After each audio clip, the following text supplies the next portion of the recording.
10 secondes, prenez votre pouce. Et si ce geste simple était la clé pour comprendre pourquoi votre corps refuse de déstocker malgré tous vos efforts? Aujourd'hui, nous allons pratiquer ensemble ce que j'appelle le test du pouce. Un autocontrôle rapide, biologique et révélateur qui va vous donner en un clin d'œil l'état de votre résistance à l'insuline.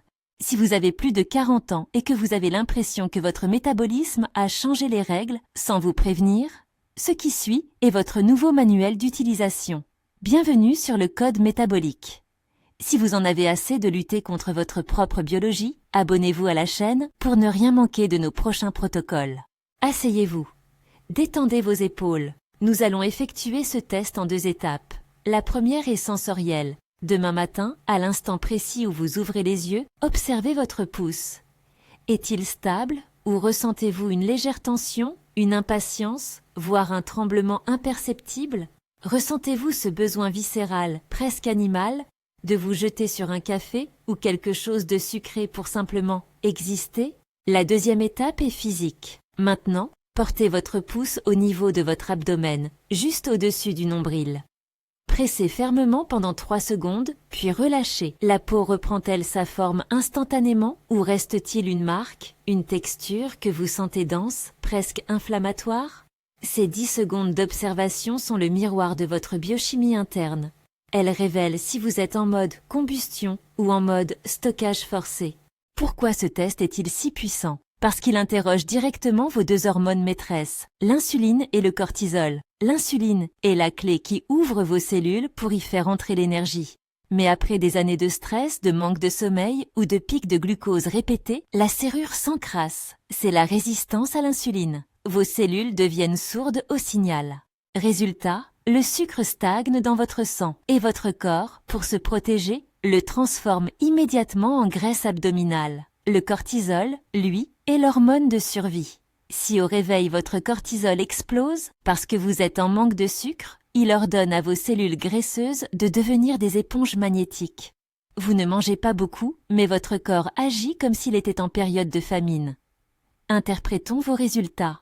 Si vous vous réveillez calme, avec une énergie stable et que vous pouvez attendre 1 heure avant de manger sans aucune irritation, votre sensibilité à l'insuline est probablement préservée. C'est la zone verte.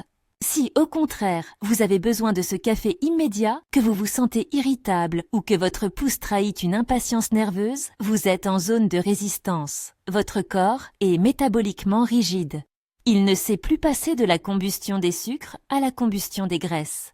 Mais rien n'est une fatalité. Le code métabolique est fait pour être reprogrammé. Voici votre protocole de restauration en 3 phases, basé sur la physiologie et la longévité. Phase 1. Le bouclier matinal. Votre priorité absolue est de calmer l'alarme du cortisol. Si vous commencez par un café noir à jeun, vous sabotez votre journée dès la première minute. Le café à jeun force votre foie à libérer du glucose, ce qui déclenche une montée d'insuline sans même avoir mangé. Remplacez-le par une infusion de thé vert de haute qualité. Le thé vert contient de l'EGCG, un polyphénol qui améliore directement la sensibilité de vos récepteurs à l'insuline. Attendez 30 minutes, puis construisez votre forteresse protéique. Votre premier repas doit être riche en acides aminés et en graisses stables. 2 œufs, un demi-avocat ou un yaourt grec pur avec des graines de lin. En faisant cela, vous lissez votre courbe de glycémie pour les 12 heures à venir. Vous stoppez l'inflammation avant qu'elle ne commence. Phase 2. La stabilisation de l'après-midi. C'est le moment où la grande majorité des femmes échouent à cause du crash de 16 heures. Ce n'est pas un manque de volonté, c'est votre insuline qui chute trop bas. Pour contrer cela, utilisez des alliés métaboliques, une poignée de noix ou d'amandes riches en magnésium, le minéral qui éteint littéralement le cortisol. Ajoutez une touche de cannelle ou de gingembre. Ces épices ne sont pas des assaisonnements, ce sont des agents thermogéniques qui aident vos cellules à mieux brûler le glucose. Le but est d'arriver au dîner sans cette faim de loup qui pousse au stockage nocturne. Phase 3. La réparation nocturne. Votre sommeil est votre laboratoire de chimie. C'est là que vos hormones se réinitialisent. Le soir, fuyez les glucides isolés, privilégiez les poissons gras, source d'EPA et de DHA. Ces oméga 3 fluidifient la membrane de vos cellules. Imaginez que vous mettez de l'huile sur la serrure encrassée de vos cellules. Les oméga 3 rendent la communication hormonale plus fluide. Et juste avant de manger, le geste qui change tout, une cuillère de vinaigre de cidre bio avec l'amer dans un grand verre d'eau. L'acide acétique va agir comme un tampon, réduisant l'impact glycémique de votre repas de près de 30%. Moins d'insuline. La nuit signifie plus d'autophagie et plus de régénération cellulaire. Appliquons cela à la vie réelle. J'ai vu des dizaines de femmes arriver avec ce corps bloqué. L'une d'entre elles, 52 ans, pensait que sa génétique la condamnait à cette bouée abdominale. Son test du pouce était sans appel. Zone rouge, fatigue extrême dès le réveil.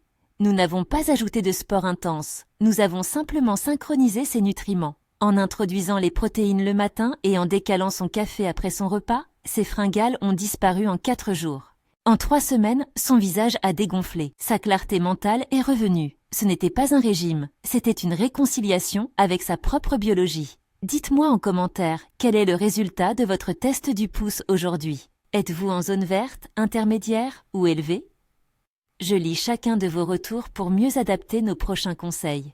Voici votre plan d'action pour cette semaine. Ne changez pas tout. Choisissez une seule habitude. Soit vous remplacez le café à jeun par le thé vert, soit vous introduisez les protéines dès le premier repas. Tenez bon pendant 7 jours.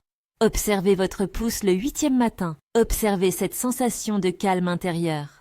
C'est le signe que vos cellules recommencent à écouter. Attention toutefois, ce test est un indicateur de terrain, pas un diagnostic médical. Si vous souffrez de soif excessive, de fatigue chronique inexpliquée, ou si vous êtes déjà sous traitement pour le diabète ou la thyroïde, consultez votre professionnel de santé. Le code métabolique est un outil de prévention et d'optimisation, mais il doit s'inscrire dans un suivi médical rigoureux. Ne stoppez jamais un traitement sans avis. Le corps féminin après 40 ans n'est pas un ennemi à combattre, c'est un système complexe qui demande de la précision. En calmant le cortisol et en apprivoisant l'insuline, vous ne faites pas que perdre du poids, vous investissez dans votre longévité. Vous protégez votre cerveau, votre cœur et votre énergie pour les décennies à venir. Dans la prochaine étape, nous irons encore plus loin en explorant le rôle du foie dans ce blocage métabolique. Ne laissez plus votre métabolisme décider pour vous. Reprenez les commandes. Votre corps attend juste les bonnes instructions. Si vous avez trouvé de la valeur dans ce diagnostic, likez la vidéo et abonnez-vous pour ne rien manquer de votre manuel biologique.